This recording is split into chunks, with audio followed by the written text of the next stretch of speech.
తెలంగాణలో తమకు తిరుగులేదని విర్రవీగుతున్న దొరల గడిని బద్దలు కొట్టి 3 రంగుల జెండా పట్టి 4 కోట్ల మందిని ఉత్తేజపరిచి దొరలను తరిమి కొట్టామని సీఎం రేవంత్ రెడ్డి పేర్కొన్నారు. నేడు హైదరాబాద్లోని ఎల్బీ నగర్లో నిర్వహించిన కాంగ్రెస్ సామాజిక న్యాయ సమర భేరీ సభలో సీఎం రేవంత్ రెడ్డి పాల్గొని ప్రసంగించారు. తాము అధికారంలోకి వచ్చినప్పుడు తమ ప్రభుత్వం 3 నెలల ముచ్చటేనని ఎగతాళి చేశారని, నేడు సక్సెస్ఫుల్ గా ప్రజాపాలనను సంక్షేమ పాలనను అందిస్తున్నామని అన్నారు. తాము ఎక్కడ విఫలం అవుతామా అని ఎదురుచూస్తున్న ప్రతిపక్షాలకు చెంప పెట్టులాగా కేవలం 9 రోజుల్లో 9,000 కోట్ల రూపాయల 70 లక్షల మంది రైతులకు అందించామని వెల్లడించారు. రౌడీలకు భయపడితే రాజకీయాల్లో బతకగలమా అని డిప్యూటీ సీఎం పవన్ కళ్యాణ్ ప్రశ్నించారు. జల్ జీవన్ మిషన్ కార్యక్రమంలో పాల్గొన్న ఆయన తాగునీటి పథకానికి శంకుస్థాపన చేశారు. తాను ఒంగోలులో కొన్ని సంవత్సరాలు ఉన్నానని అన్నారు. ఫ్లోరైడ్ సమస్య ఉందని ఇక్కడ నుంచి వెళ్లిపోయానని తెలిపారు. దాహం తీర్చడానికే జల్ జీవన్ మిషన్ కార్యక్రమానికి శ్రీకారం చుట్టినట్లు చెప్పారు. 2029లో మేమొచ్చాక అంతు చూస్తామంటున్నారని, అసలు మీరు ఎలా వస్తారో చూస్తామని కౌంటర్ ఇచ్చారు. నాకు వ్యక్తిగతంగా ఎవరిపై కోపం ఉండదని పవన్ కళ్యాణ్ స్పష్టం చేశారు.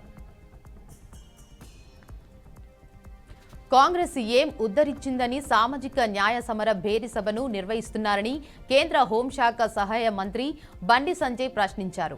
ఈ దేశాన్ని రాష్ట్రాన్ని అర్ధశతాబ్దానికి పైగా పాలించిన కాంగ్రెస్ పార్టీ ఇన్నేళ్లలో ఒక్కసారైనా బీసీని ప్రధానమంత్రిని ముఖ్యమంత్రిని చేయలేదని మండిపడ్డారు. 6 గ్యారంటీలను కూడా అమలు చేయకుండా కాంగ్రెస్ ప్రజలను మోసం చేస్తోందని, మరి ఏ ముఖం పెట్టుకొని సభను నిర్వహిస్తున్నారని విమర్శించారు. ఏఐసీసీ అధ్యక్షుడు మల్లికార్జున ఖర్గే వీటిపై ప్రజలకు సమాధానం చెప్పాలని, లేకుంటే ఆ సభకు సామాజిక అన్యాయ సమరభేరి అని పేరు మార్చుకోవాలని సూచించారు. తెలంగాణ బీజేపీలోని అసమ్మతి నేతలపై ఆ పార్టీ రాష్ట్ర అధ్యక్షుడు రామచంద్రరావు మరోసారి కీలక వ్యాఖ్యలు చేశారు. బీజేపీలో ఎంత పెద్ద నాయకుడు అయినా పార్టీ సిద్ధాంతానికి క్రమశిక్షణకు కట్టుబడి ఉండాల్సిందేనని స్పష్టం చేశారు. పార్టీ నిబంధనలను క్రమశిక్షణను మీరితే చర్యలు తప్పవని హెచ్చరించారు. పార్టీ కంటే ఎవరు ఎక్కువ కాదని, ఎవరు పార్టీ నుంచి వెళ్లిపోయినా పెద్ద నష్టమేం లేదని తేల్చి చెప్పారు. గుంటూరు జిల్లా మన్నవ సర్పంచ్ వైసీపీ నేత బొనిగల నాగమల్లేశ్వరరావుపై కట్టెంపూడి గ్రామ సమీపంలో దుండగులు దాడి చేసిన విషయం తెలిసిందే. అయితే ఈ దాడిలో సర్పంచ్కు తీవ్ర గాయాలు అయ్యాయి. దీంతో ఆయన్ను ఆసుపత్రికి తరలించారు. అయితే ఈ దాడిపై మాజీ మంత్రి అంబటి రాంబాబు 3 దాడులు 6 తప్పుడు కేసుల్లా ఏపీలో పాలన ఉందని ఎద్దేవా చేశారు. మన్నవ సర్పంచ్ను చంపేందుకు ప్రయత్నించారని అంబటి ఆరోపించారు. పొన్నూరు ఎమ్మెల్యే దూళ్లిపాళ్ల నరేంద్రకు తెలియకుండానే హత్యాయత్నం జరిగిందా అని ప్రశ్నించారు. రెడ్ బుక్ కోసం కొందరు అధికారులు పనిచేస్తున్నారన్నారు. నంద్యాల జిల్లా ఆత్మకూరులో ఉద్రిక్తత వాతావరణం చోటు చేసుకుంది. టీడీపీ ప్రతిష్టాత్మకంగా చేపట్టిన సుపరిపాలనలో తొలి అడుగు కార్యక్రమంలో భాగంగా ఆత్మకూరులో పర్యటించేందుకు వచ్చిన నంద్యాల ఎంపీ బైరెడ్డి శబరిని స్థానిక టీడీపీ నాయకులు అడ్డుకున్నారు. ఎమ్మెల్యేకు కనీస సమాచారం ఇవ్వకుండా ఎలా పర్యటిస్తారని ఆగ్రహం వ్యక్తం చేశారు. దీంతో ఆమె ఇంటింటి పర్యటన మధ్యలోనే నిలిపివేశారు. ఈ విషయం గురించి ఎంపీ బైరెడ్డి శబరిని వివర కోరగా అపార్థం చేసుకోవడం వల్ల ఇలా జరిగిందని ఆమె వివరించారు. మాజీ మంత్రి పువ్వాడ అజయ్ కుమార్ ను బీఆర్ఎస్ వర్కింగ్ ప్రెసిడెంట్ కేటీఆర్, మాజీ మంత్రి హరీష్ రావు ఆసుపత్రిలో పరామర్శించారు. ఆయన ఆరోగ్య పరిస్థితిపై వైద్యులను అడిగి తెలుసుకున్నారు. అజయ్ కుమార్ వైరల్ ఫీవర్ తో కొద్ది రోజులుగా బాధపడుతూ ఆసుపత్రిలో చేరినట్లు తెలుస్తోంది. ఈ నేపథ్యంలో ఆయన వద్దకు వెళ్లి కేటీఆర్, హరీష్ రావు పరామర్శించారు. గ్రూప్ 1 నియామకాలపై దాఖలైన పిటిషన్లపై హైకోర్టు చేపట్టిన విచారణపై వాదనలు ముగిశాయి. గత 5 రోజులుగా పిటిషన్ల తరపున, టీజీపీఎస్సీ తరపున వాదనలు జరుగుతున్నాయి. గ్రూప్ 1 మెయిన్స్ పరీక్ష పేపర్ల వాల్యుయేషన్పై అభ్యంతరాలు వ్యక్తం చేస్తూ పలువురు అభ్యర్థులు హైకోర్టులో పిటిషన్లు దాఖలు చేశారు. ఏప్రిల్ నెలలో విచారణ జరిపిన హైకోర్టు నియామకాలపై మధ్యంతర ఉత్తర్వులు ఇవ్వడంతో నియామకాల ప్రక్రియ జరగలేదు. సర్టిఫికెట్ వెరిఫికేషన్ నిర్వహించవచ్చని టీజీపీఎస్సీకి ఆదేశాలిచ్చింది. అనంతపురం జిల్లాలో అధికారుల తీరుపై ఎమ్మెల్యే అమిలినేని సురేంద్రబాబు మండిపడ్డారు. అధికారులు పనితీరు మార్చుకుని ప్రజల కోసం పనిచేయాలని ఎమ్మెల్యే హుకుం జారీ చేశారు. ఇవాళ బీటీపీ కాలువ పనులు పునః ప్రారంభానికి ప్రజలు తరలి రావాలని ఎమ్మెల్యే పిలుపునిచ్చారు. అనంతరం జిల్లా నిర్వహించిన తొలి అడుగు కార్యక్రమంలో పాల్గొన్నారు. రాష్ట్ర ప్రభుత్వం ప్రజలకు అందించిన సంక్షేమ అభివృద్ధి పథకాలను ప్రతి ఇంటికి వెళ్లి ఎమ్మెల్యే పార్టీ శ్రేణులు తెలియజేశారు. గ్రామంలో కనకదాస వాల్మీకి మహర్షి విగ్రహానికి పూలమాల వేసి తెలుగుదేశం పార్టీ జెండా ఎగురవేశారు. అంబేద్కర్ కోనసీమ జిల్లా మండపేట మండలం వై సీతానగరం గ్రామంలో స్వర్గీయ మంగవీటి మోహన్ రంగ విగ్రహావిష్కరణ ఘనంగా జరిగింది. మోహన్ రంగ జయంతి సందర్భంగా సీతానగరం గ్రామంలో రంగ విగ్రహం ఏర్పాటు చేశారు. ఈ విగ్రహావిష్కరణ కార్యక్రమానికి ముఖ్య అతిథులుగా మాజీ ఎమ్మెల్యే తోట త్రిమూర్తులు, రాధా రంగ మిత్రమండలి పాల్గొని విగ్రహావిష్కరణ చేశారు. మంగునీటి మోహన్ రంగ జయంతి జరుపుకోవడం మన అదృష్టమని, అలాంటి వ్యక్తి మన కాపుల్లో పుట్టడం మన అదృష్టమని వారు అన్నారు. అనకాపల్లి జిల్లా చీడికాడ మండలంలోని గుడివాడ, వాకపల్లి, వనసగెడ్డ గ్రామాలలోని మండల పరిషత్ ప్రాథమిక పాఠశాలల్లో ఉపాధ్యాయులు 30వ తేదీన ఉన్నతాధికారుల అనుమతి లేకుండానే విధులకు డుమ్మా కొట్టారు. దీంతో విద్యార్థులు పాఠశాలల బదులు చెరువుల్లో చేపలు పట్టుకుంటూ ఈతలాడుతూ కనిపించడం తీవ్ర ఆందోళన కలిగిస్తోంది. ఈ సంఘటనను గమనించిన పలు ప్రజా సంఘాల ప్రతినిధులు, తల్లిదండ్రులు వద్ద సేకరించిన సమాచారం ప్రకారం ఈ ఉపాధ్యాయులు తరచూ విధులకు హాజరు కావడం లేదని వెల్లడించారు. వరంగల్ జిల్లా కేంద్రంగా మరో భారీ కుంభకోణం వెలుగులోకి వచ్చింది. నేషనల్ మెడికల్ కౌన్సిల్ స్కామ్లో వరంగల్కు చెందిన father Colombo medical college chairman Komireddy Joseph పాత్రపై సిబిఐ కేసు నమోదు చేసింది. ఆరోపణల ప్రకారం జోసెఫ్ కోమిరెడ్డి మెడికల్ కాలేజీల తనిఖీలను అనుకూలంగా చేయడానికి పెద్ద మొత్తంలో లంచాలు స్వీకరించారు. ఈ స్కామ్లో ఆంధ్రప్రదేశ్, తెలంగాణ, కర్ణాటక, రాజస్థాన్, మధ్యప్రదేశ్, ఢిల్లీ, ఉత్తరప్రదేశ్, ఛత్తీస్గఢ్ రాష్ట్రాల్లో మెడికల్ కాలేజీల తనిఖీల్లో అక్రమాలు జరిగినట్లు సిబిఐ గుర్తించింది. ఈ వ్యవహారంలో 36 మందిపై కేసులు నమోదు కాగా అనేక డాక్టర్లు, మధ్యవర్తులు, బ్రోకర్లు పాత్ర వహించినట్లు ఆరోపణలు ఉన్నాయి. గోపాలపురం పోలీస్ స్టేషన్ పరిధిలో సంగీత్ కూడలి వద్ద కారు బీభత్సం సృష్టించింది. మారేడుపల్లి నుండి వైఎంసీకి వెళ్తున్న క్రమంలో అదుపు తప్పి రహదారి ప్రమాదం చోటు చేసుకున్నట్లు పోలీసులు తెలిపారు. మారేడుపల్లికి చెందిన రిటైర్డ్ రైల్వే ఉద్యోగి బోసు కారును వేగంగా నడపడంతో ముందుగా ఉన్న పలు వాహనాలను ఢీకొట్టినట్లు పోలీసులు తెలిపారు. ప్రమాదంలో గాయపడిన వారిని యశోద ఆసుపత్రికి తరలించినట్లు పోలీసులు తెలిపారు. కారు వేగానికి ముందున్న 8 వాహనాలు ఒకదానికొకటి ఢీకొట్టుకొని ధ్వంసం అయ్యాయని ప్రత్యక్ష సాక్షులు తెలిపారు. వికారాబాద్ జిల్లా తాండూరులో ఆషాఢ గోరింటాకు సంబరాలు ఘనంగా నిర్వహించారు. కన్యకా పరమేశ్వరి దేవాలయంలో అమ్మవారికి అర్చకులు ప్రత్యేకంగా అలంకరించారు. వేకువజామున అమ్మవారికి ప్రత్యేక పూజలు, అభిషేకాలు నిర్వహించారు. అనంతరం వాసవి మహిళలు ఆర్యవైశ్య సంఘం ఆధ్వర్యంలో తీసుకొని వచ్చిన వివిధ రకాల పండ్లు, కూరగాయలతో కన్యకా పరమేశ్వరి అమ్మవారికి ప్రత్యేకంగా అలంకరించి పూజలు చేశారు. దీంతో అమ్మవారు పూర్తిగా శాకాంబరి మాతగా మారి భక్తులకు దర్శనమిచ్చారు. అదేవిధంగా దేవాలయంలో వారాహి మాతను కూడా ప్రతిష్ఠించి ప్రత్యేక పూజలను నిర్వహించారు. వైసీపీ హయాంలో కడప జిల్లాలో జరిగిన భూ అక్రమాలు, కబ్జాలు ఒక్కొక్కటిగా వెలుగులోకి వస్తున్నాయి. అధికారాన్ని అడ్డం పెట్టుకుని పలువురు వైసీపీ నాయకులు 5 ఏళ్ల పాటు ఎడాపెడా భూ కబ్జాలకు పాల్పడినట్లు స్థానికులు ఆరోపిస్తున్నారు. తిలా పాపం తల పిడికేడు అన్నట్టుగా అధికారులు సైతం వీరికి సహకరించినట్లు వారు తెలిపారు. ప్రభుత్వ పెద్దల వద్ద తమకున్న పలుకుబడితో అధికారులను లోబరుచుకొని ఒకరిని చూసి మరొకరు పోటీ పడి మరీ భూ కబ్జాలకు పాల్పడినట్లు వారు తెలిపారు. ఖమ్మం జిల్లాలో కలెక్టర్ అనుదీప్ దురిశెట్టి సమావేశం నిర్వహించారు.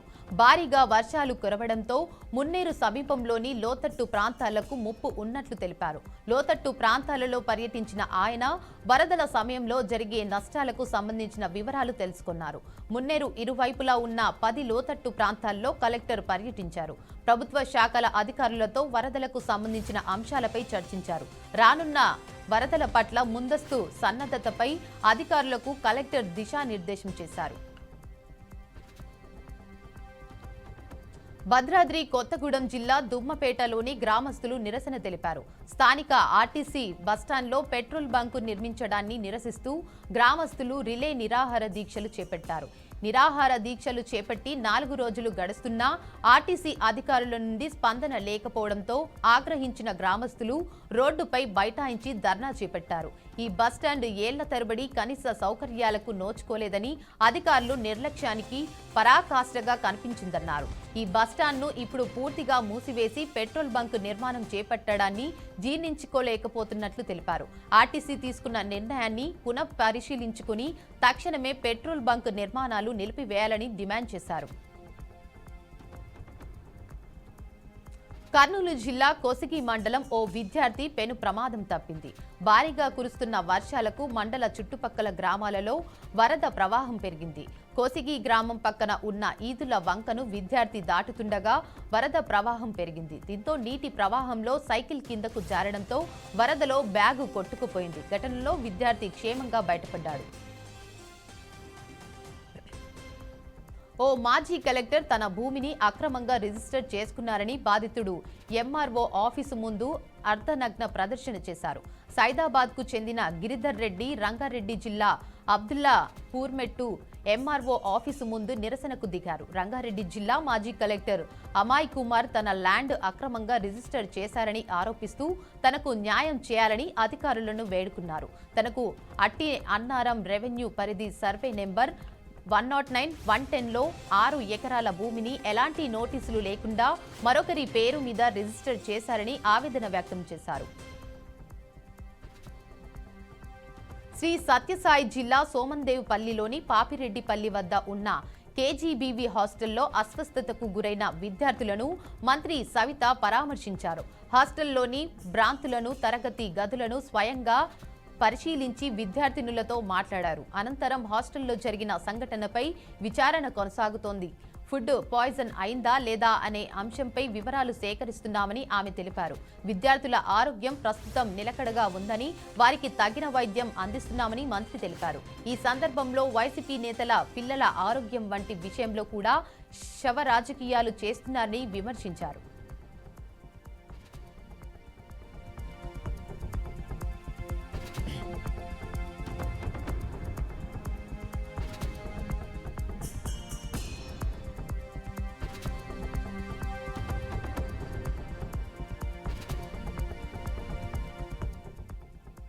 హైదరాబాద్లో బీఆర్ఎస్ నాయకులతో కేసీఆర్ సమీక్ష సమావేశమయ్యారు. సాధారణ వైద్య పరీక్షల నిమిత్తం నిన్న యశోద ఆసుపత్రికి వెళ్లిన కేసీఆర్ను పలువురు బీఆర్ఎస్ నేతలు పరామర్శించడానికి వెళ్లారు. ఈ సందర్భంగా ఆసుపత్రిలోనే రాష్ట్ర రాజకీయ పరిస్థితులపై, రైతుల వ్యవసాయ సమస్యలపై కేసీఆర్ నాయకులతో సుదీర్ఘంగా చర్చించారు. పార్టీ కార్యకర్తలు, ఉద్యమకారుల నుంచి వచ్చిన ఫీడ్బ్యాక్ను ఆయన తీసుకున్నారు. అనంతపురం జిల్లా బేతాపల్లి గ్రామంలో నిర్వహించిన సుపరిపాలన తొలి అడుగు కార్యక్రమంలో స్థానిక ఎమ్మెల్యే గమ్మనూరు జయరాం పాల్గొన్నారు. ఈ సందర్భంగా ఆయన గ్రామ ప్రజలకు ప్రభుత్వం అమలు చేస్తున్న పథకాలపై అవగాహన కల్పించారు. ఈ కార్యక్రమంలో మాట్లాడుతూ గ్రామంలో ఏర్పాటు అవుతున్న 22 కోట్ల విలువైన రెన్యూ సోలార్ పవర్ ప్లాంట్ గురించి వివరించారు. ఈ ప్రాజెక్టు ద్వారా భవిష్యత్తులో యువతకి ఉపాధి అవకాశాలు పెరిగే అవకాశం ఉందని తెలిపారు.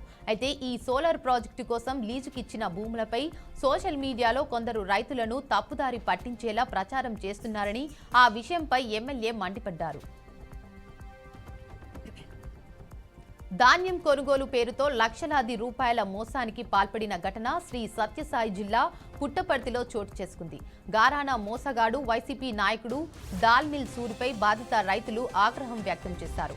తాడిపత్రి ప్రాంతానికి చెందిన 40 మంది రైతులు ఆయన చేతిలో మోసపోయారని, తక్షణమే అరెస్టు చేసి న్యాయం చేయాలంటూ తహసీల్దార్ కార్యాలయం ఎదుట ఆందోళనకు దిగారు. పాకిస్తాన్, చైనా బంధంపై భారత ఆర్మీ తీవ్ర వ్యాఖ్యలు చేసింది. పాకిస్తాన్కు చెందిన 81% మిలిటరీ హార్డ్వేర్ చైనా సరఫరా చేసినదేనని డిప్యూటీ చీఫ్ ఆఫ్ ఆర్మీ సాఫ్ట్ lieutenant general Rahul R Singh వెల్లడించారు. ఇటీవల పహల్గామ్ ఉగ్రదాడి అనంతరం భారత్ నిర్వహించిన ఆపరేషన్ సింధూర్ సమయంలో చైనా నుంచి పాక్కు ఎలక్ట్రానిక్ నిఘా ఆయుధాల మద్దతుతో పాటు సాయుధ సమాచారం అందించబడిందని ఆయన ఆరోపించారు. చైనా తన మిలిటరీ సాంకేతికతను పరీక్షించుకోవడానికి పాక్ను ఒక ప్రయోగశాలగా ఉపయోగిస్తోంది. ఉత్తర భారతదేశంతో పాటు ఈశాన్య రాష్ట్రాల్లో కుండపోత వానలు కురుస్తున్నాయి. కాగా మధ్యప్రదేశ్లో కురుస్తున్న భారీ వర్షాలను నదులు, వాగులు, వంకలు ఉప్పొంగి ప్రవహిస్తున్నాయి. బరేలా, కుందం ప్రాంతం మధ్యలో గల పరియత్ నది ఎగువన కురుస్తున్న వర్షాలకు ఉధృతంగా ప్రవహిస్తోంది.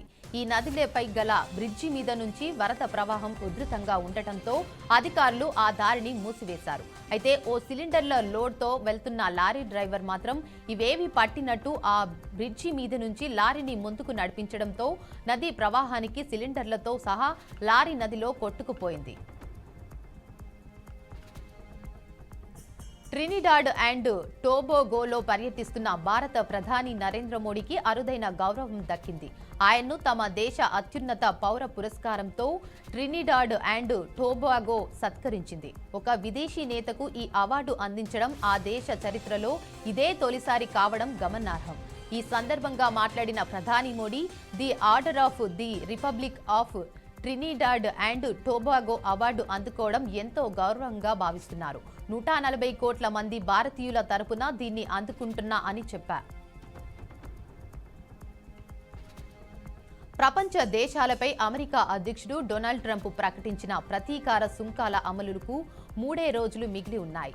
టారిఫ్లపై ఉన్న జూలై 9 డెడ్ లైన్ను గతంలో పొడిగించవచ్చు లేదా కుదిరించవచ్చు అంటూ ఆయన ఆసక్తికర వ్యాఖ్యలు చేసినా తాజా చర్యలు చూస్తే పొడిగింపు అవకాశాలు కనిపించడం లేదు. ఈ గడువు పూర్తయ్యేలోపు ఆయా దేశాలకు తమ నిర్ణయాన్ని తెలియజేస్తూ ట్రంప్ ప్రభుత్వం లేఖలు పంపించేందుకు సిద్ధమైంది. మన ఇంట్లో చిన్న శుభకార్యాలు జరిగేటప్పుడు బంగారం కొనుగోలు చేయడం సాంప్రదాయం. గత కొన్ని రోజులుగా బంగారం ధరల్లో భారీ మార్పులు కనిపిస్తున్నాయి. కానీ ఈ రోజు బంగారం ధరల్లో భారీ తగ్గింపు నమోదైంది. ముఖ్య నగరాల్లో ముఖ్యంగా హైదరాబాద్, విజయవాడలో గోల్డ్ ధరలు తగ్గి పసిడి ప్రేమికులకు పెద్ద సంతోషాన్ని కలిగిస్తున్నాయి. క్రేజీ హీరో అల్లరి నరేష్ తన కెరీర్లో 63వ చిత్రం ఆల్కహాల్తో ప్రేక్షకులను కొత్త అంగుళంలో అలరిస్తున్నారు. ఈ సినిమా దర్శకత్వం మోహర్ తేజ్ చేయగా సితారా ఎంటర్టైన్మెంట్స్ బ్యానర్పై సూర్యదేవర నాగవంశీ, సాయి సౌజన్య నిర్మిస్తున్న ఈ చిత్రం విశేష ఆకర్షణగా మారింది. ఇటీవల అల్లరి నరేష్ పుట్టినరోజు సందర్భంగా విడుదల చేసిన ఫస్ట్ లుక్ పోస్టర్ ఆయన ఫుల్ డ్రింకర్ పాత్రలో కనిపించే హింట్తో ప్రేక్షకుల్లో భారీ ఆసక్తిని రేపింది. టీమిండియా యువ బౌలర్ ప్రసిద్ధ్ కృష్ణ ఇంగ్లాండ్ టూర్లో నిరాశపరిచిన విషయం తెలిసిందే. 2వ టెస్టులో కూడా అతను ఆకట్టుకోలేకపోయాడు. ఈ మధ్య కాలంలో అతని బౌలింగ్ ఎకానమీ అత్యంత చెత్త రికార్డుగా టెస్ట్ క్రికెట్ చరిత్రలో నిలిచింది. 500 బంతులకు పైగా బంతులు విసి బౌలర్లతో ప్రసిద్ధ్ కృష్ణ 5.28 ఎకానమీతో ప్రపంచంలోనే అత్యధిక రన్స్ ఇచ్చిన బౌలర్గా ఉంది.